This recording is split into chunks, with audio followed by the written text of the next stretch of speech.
Welcome to Conquering Your Clownfish, a podcast dedicated to transforming disabilities into special abilities. I'm your host, Brady Murray.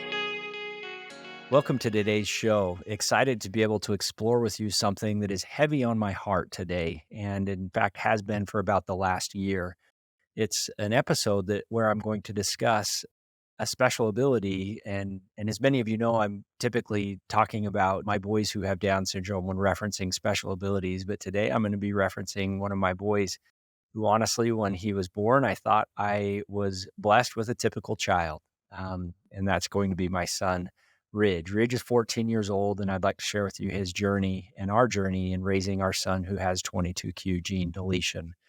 For those of you who are unfamiliar with what 22q is, it is a rare disease, if you may. It is a gene deletion, and it is something that that impacts a fair amount of individuals in society today. This is something that oftentimes will manifest itself in the later years as a child reaches about the age of puberty, and is something that is diagnosable fairly early, although there are circumstances where individuals have lived with this throughout their entire life and get into their adult years, and only then do they find this diagnosis. And so allow me, please, today to be able to share with you something, again, that is weighing on my heart heavy. When Ridge was born, or when we were expecting Ridge, we had two children at the time, Brinley, our first daughter, and our first child overall, as well as Nash. And as I have shared in prior episodes, we were told of Nash's diagnosis of Down syndrome about 10 minutes after he was born. That was a very traumatic experience for me. That was a very raw experience, and still is an experience that is emotional for me to this day. Although I wouldn't trade my my life with Nash for anything in this world. In fact, I have people ask me fairly often if I could change it to where Nash does not have Down syndrome, would I? And the answer is absolutely not. We love that superpower and that special gift that Nash brings into our family. So when we were expecting child number 3, Andrea and I, we had a boy and we had a girl. And so we thought it would be fun to be able to find out the sex of our child when our child is born. Sounded like a good idea. And for Andrea, it actually worked out good. But for me, that was not something that I enjoyed. That was actually really hard to be able to do. And so there was a lot of anticipation. And I would say even internally in my mind, I was hoping to be able to have another boy. And I hoped and prayed that everything would be okay from the standpoint of having a typical child. And again, I don't regret or would not change anything in this world for Nash, but I was not ready and not prepared, and did not want to go through what I experienced in the previous birth of a child with that diagnosis of a special ability, if you may. So leading up to this day, it was a tender mercy. I had a breakfast appointment that I absolutely spaced. It was in the middle of the week. It was on my calendar. It was at 7:30. I don't know why I did not go to that. In fact, I know why now, but I completely spaced it. And right about 7:30, I was getting ready for the day, and Andrea's water broke right there in the bathroom. So that was the first experience for me to be able to see that. We took Ridge into the delivery room. Andrea was not actually having any contractions, which was kind of weird. And she said, it just like, he doesn't feel like he's really low. He's actually really high right now. And so this is unique. And so we get in there, they turn the ultrasound machine on, and they say, "Oh, this boy has flipped and he is now breech." And so we thought, oh my goodness, that is not ideal. It looks like we're going to have a C-section. So they got the operating room ready. We went in there, and Andrea's doctor was not on call. So we had another doctor who we had never met before who was coming in. Honestly, I was a little uncomfortable with this doctor because he was about as casual as you could come. And he was working really fast. Like, it almost seemed like it was a race with how fast he was trying to start the C-section and work through the C-section. So I'd seen this process before with Brinley, and it was really uncomfortable. And so he was just going fast. So because he was going so fast, it was only a matter of a short few, minutes, if it felt like, and in fact kind of was, before Ridge was there. And when he pulled Ridge out and he looked at me and he said, "It's a boy," I literally jumped for joy. I jumped, and Andrea still makes fun of me to this day, 14 years later, for how high I jumped when the doctor told me that I had a son who was right there, and everything checked out good. He was crying.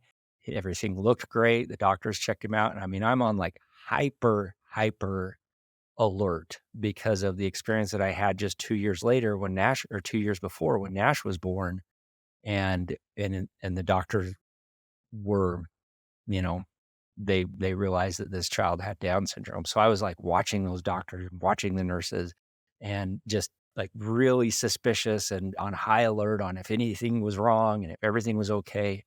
But after a few hours, doctors coming in and nurses checking on him and everything's good, and us being put to our room and just hanging out, like everything was good. And I thought, this is what it's supposed to be like when a child is born.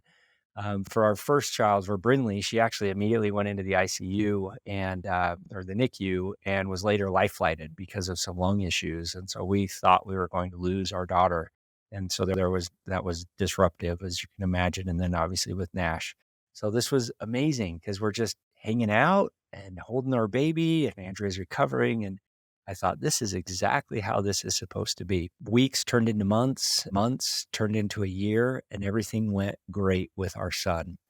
I will say that there was just an intuition, and I always played that off to more of a paranoia of like something, it seems like there's an intuition that something might be up, but I did feel that during that first year, and I never really discussed that with Andrea, and she never discussed that with me, but I did feel like there was something unique there. It was in the second year that we actually started to recognize things that were, it didn't seem like Ridge was developing as maybe he should. He wasn't talking or even making any noises. That was one thing, and it was just a little bit slower to develop as it relates to walking and talking and different things of that nature. And so we didn't really think much of it.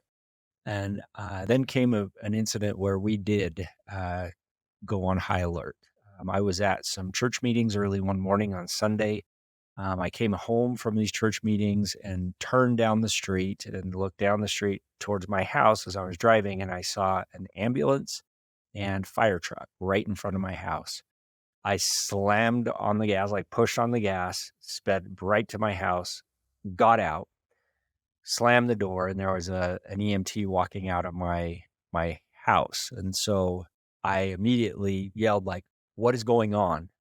And he kind of like blew it off, and I don't even know what he said, but yeah, I could tell he was casual, and I just blew by him, ran inside, and everything, like the EMTs were kind of wrapping up and everything was settled in. And so I'm like, what is going on? And Andrea said, Ridge this morning had a seizure and he stopped breathing. And so it freaked me out. I called 911, the EMT of the ambulance, fire trucks came. And by the time they got here, he was okay. The seizure had stopped. He started breathing again. They've checked him out. They've been here for a little while. Everything looks good. But that was the first time that Andrea and I said, okay, like, is there something up with our son? And I remember processing having to ask that question. I did not want to ask that question. Honestly, I didn't want to know at all. I was just not in the frame of mind after, the diagnosis with Nash. I was not ready for that. And so I'm not saying this is right or this is correct, but I really withdrew in relation to seeking what was going on with our son. Andrea, on the other hand, thankfully, was very proactive in trying to understand, like, okay, it seems like there's something up. About this time again, so he's about 2 at this time when that seizure came. He's just not making any noises, any sounds, just not talking at all. And so Andrea made an appointment with the pediatrician, and it found out that the seizure was caused because of a fever that he had, and that this was fairly common with young children, and that most of the time they will grow out of this. So that was good news.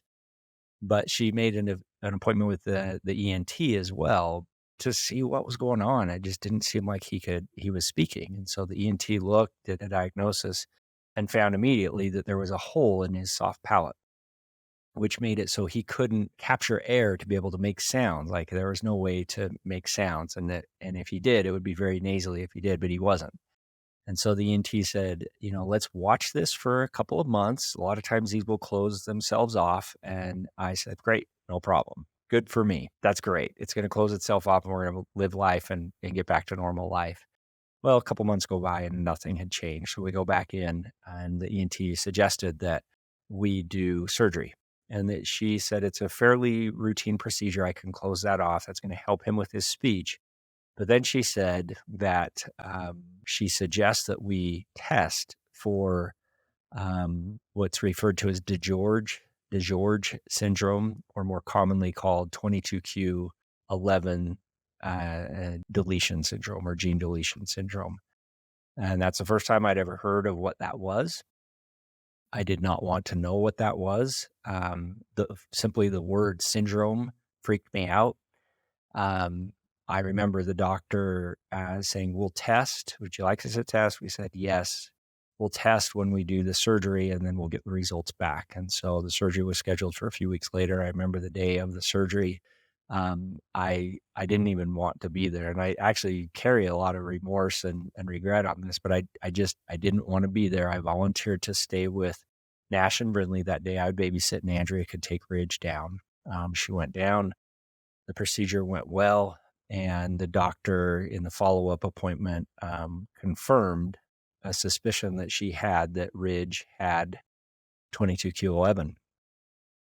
I was not there when Andrea was told this, and Andrea came home, and Andrea's just upbeat and she's good. Everything went great. It checked out good, and I think she was probably sensitive to maybe my feelings towards this. And she said, they did test for 22q, and it did come back positive that Ridge has 22q.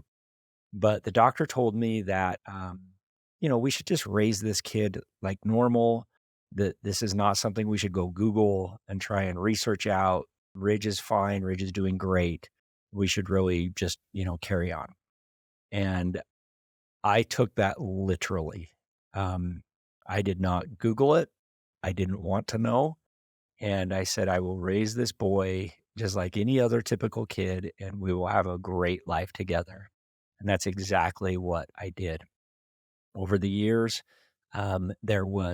sometimes this would come up for whatever reason, and I couldn't even tell you for the next 10 years what Ridge had. I would always defer to Andrea. Now, what is that again? If it came up in a checkup or, filling out a health questionnaire or something, I would defer to Andrea and she would tell me what that is. I say, oh, okay, great. Yeah, that's awesome. And we move on. And Ridge, by and large, did pretty good. By and large, he did pretty good, at least in my own mind. Looking back now, when Ridge was in second grade, he was falling behind. And we actually changed schools. And one of the requirements of this school is he had to test at a certain level, which would mean he would need to repeat the second grade. And I thought, this is great. Like, this is a good school. And this is going to be a great help for all of my kids that can go here. No problem if Ridge wants to repeat second grade, because that's going to put him at, a better level, and he'll be able to keep up and give him a little bit of a head start. And it worked. It worked for a couple of years in that respect. Again, I was coaching all of his baseball teams, no issues whatsoever there. Health-wise, he was doing well. But intellectually and in school, he was struggling, but he was getting by. Math in particular was a struggle. I remember learning times tables that took, like 5x, 7x, 8x more effort to be able to get Ridge to learn his times tables. And honestly, looking back now, there was so many signs and so many things that I could have done better for my boy had I leaned into this and had I really researched it and understood what 22q was and how to get early intervention. But I didn't. And I regret that. And I hold that heavy on my heart still to this day, where I wish I would have, because there was a lot of signs and a lot of things that we could have done. Ridge went into, let's see, it would have been like sixth grade, and we were just struggling. And then he went into seventh grade, and it just escalated from there. Parent teacher conferences were saying, Ridge just is checked out. It doesn't seem like he's getting it. I remember talking to Ridge about it, and Ridge is pretty quiet and mild mannered in nature, and he just kind of blew it off. And so I still at this time was not connecting the dots of what 22Q could mean. And here's where the breakthrough happened. We were in Colombia. This would have been summer of 22. And we were at an institute, an orphanage, where we were meeting children. And most of these children, in fact, all of these children to some degree have a disability. Some of these children, and there's also adults there as well, have a very severe disability, meaning nonverbal, in a wheelchair, feeding tube, like very, very severe disability. And some of the other kids, very few, are able to walk and are pretty high functioning that way. So as we were there, we were advocating for these kids. These are orphans, to be able to help them to get a forever home. That was the work that we were there doing. And it's part of our nonprofit Rod's Heroes. So as we were there was one young man, his name is Angel, who was just an awesome young man. And in fact, it was the weirdest thing. He actually looked like Ridge's Latino version of himself. Same facial features, like very much looked like my son. And I remember thinking how unique that was. I watched Angel, and Angel would go around and would feed all of the residents there who were not able to feed themselves, spoon feed them. And he did that like at his own accord. That wasn't his responsibility. He just saw a need, and he went and he took that. And I just remember watching and observing this child. And so I asked the worker there about this young man. Tell me about this young man. She said, interesting thing, Angel actually just asked me a couple of weeks ago why nobody adopts him. So he asked the worker, I've seen my friends get adopted. He's been there his whole life. He was 14 at the time. He said, why has nobody adopted me? And that stood out to me. And then the second thing that she said he actually has, what his diagnosis is he has 22q11. And that rung a bell. Like, that is a familiar thing to me. I remember hearing that, and I put the connection together that that's exactly what Ridge has. And so this special young man, and in the service of his fellow teammates there that are in the institute with him, and his desire to be adopted, and then the connection where he looks like my son, caused me to say, I have to take my head out of the sand, and I need to understand what 22q11 is and what this means for my family. I began researching. I began consulting with professionals, and that was hard.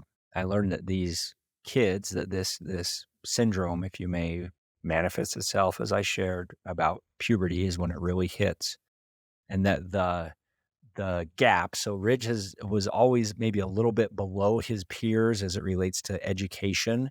That gap from an IQ standpoint is, as his peers really begin to grow, that the 22Q kids don't, and that gap widens significantly, and that it continues to go that direction throughout the remainder of their life. I learned that about 15% of these kids will get married. And so 85% of these individuals with 22Q don't get married. I learned that almost all of them are dependent on caretakers or parents, at least to some degree, from a financial standpoint. And one of the big reasons for that is that they really struggle with simple math. And I confirmed that. Like I knew Ridge was like that. And in fact, like even counting money and understanding the relationship of how much money is needed or how much money one has even is very difficult for these individuals. And when I read that, just my mind reflected back to Ridge. Ridge, I don't think has spent a dollar that he has ever received in his whole life. I mean, he is the saver of savers. The kid has a box full of cash. I mean, there's just thousands of dollars that he's accumulated just because he's such a saver. And Ridge could never figure out how much money he had. And he would always ask me, like, Dad, will you help me count my money? And I remember thinking, like, you know, for sure, but man, you could do this, bud. You can do this. And that was me with my head in the sand. I also learned through this research that essentially 1 in 4 children or adults, I should say, individuals that have this condition will be diagnosed with schizophrenia.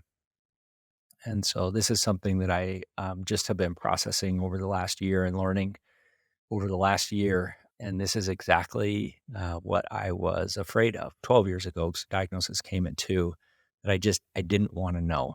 And I am thankful I'm in a much better place now. I'm thankful that Andrea has been more proactive than I have, although I think she was even a little bit reserved with that. And we truly have taken that doctor's advice over the last number of years. And again, I'm not saying that this was right. I'm just simply being very honest in what the diagnosis was. So we have NASH that was like a lightning strike, like somebody going in a room and turning a light on. Immediately, we're thrown into that community of special abilities, of disability, of Down syndrome. In this circumstance, this has been like a sunrise. It has been getting a little bit brighter and a little bit more relevant on that skyline for the last 12 years of our son's life. And finally, we're at a place now where that sunrise has really peaked over the mountain, and those bright rays on what our new norm is shining bright right in our face right now. Just last week, we had the first IEP for Ridge.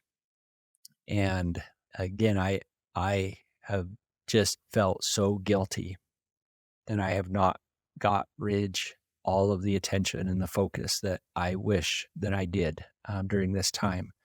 The IEP went exceptionally well. We were able to transition Ridge from regular classroom and 3 of his classes, math, English, and history or social studies was the other one, into more of an adaptive classroom. And just in the last week, in fact, I spoke with Ridge about it again this morning on the way to school.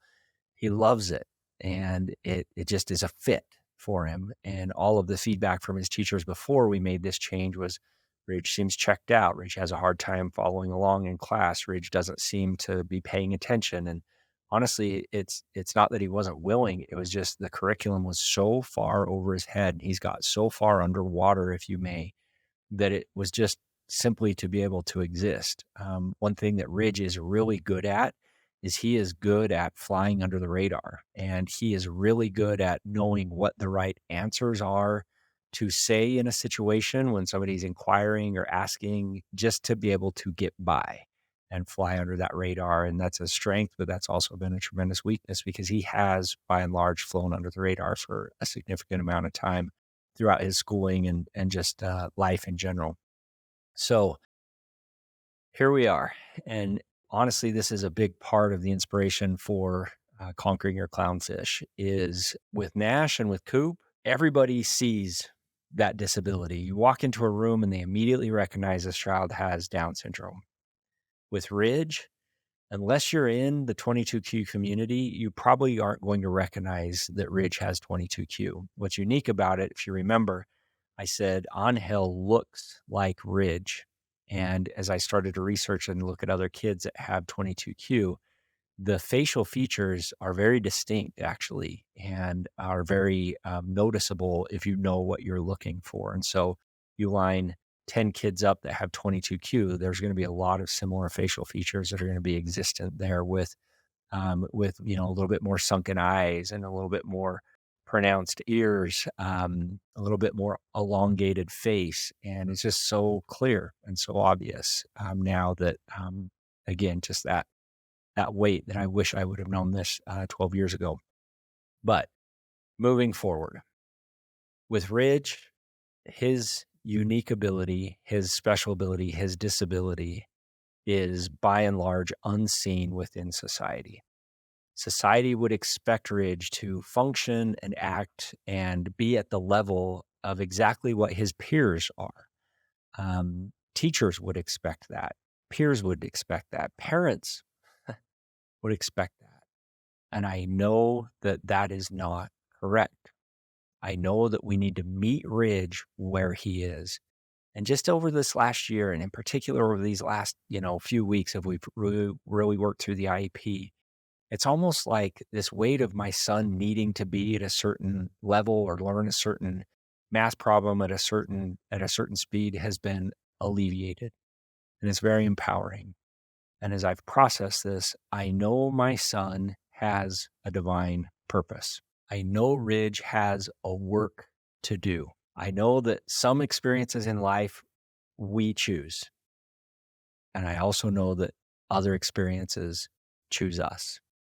In this circumstance, I know this experience for Ridge to have the diagnosis of 22q is an experience that life has chosen for him and that has entrusted with him for a very specific reason. And it is my focus and my hope and Andre's hope that we can be wonderful instruments in being able to help our son, Ridge, be able to sing the song that he's meant to sing, to be able to rise up and become what he is supposed to become.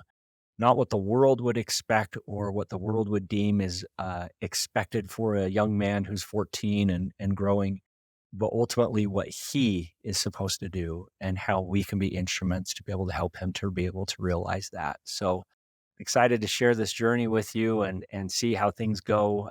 It's a little bit daunting, a little bit scary, but it is a journey I am very thankful for and extremely thankful that Ridge was entrusted into my family and that we get to go down this path of more of a sunrise versus the lightning strike that we got with Nash's diagnosis. So thanks for tuning in. I'm excited to be able to share more with you.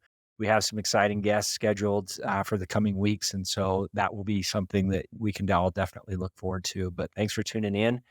As always, we love feedback. We love your willingness to be able to share our podcast and be able to give us a great rating. That will help us to be able to get this message out to more people and help turn disabilities into special abilities. Have a great day. Thanks for listening to this episode of Conquering Your Clownfish. If you liked what we discussed on the podcast today and want to continue the conversation, please visit us at conqueringyourclownfish.com. And please don't forget to subscribe.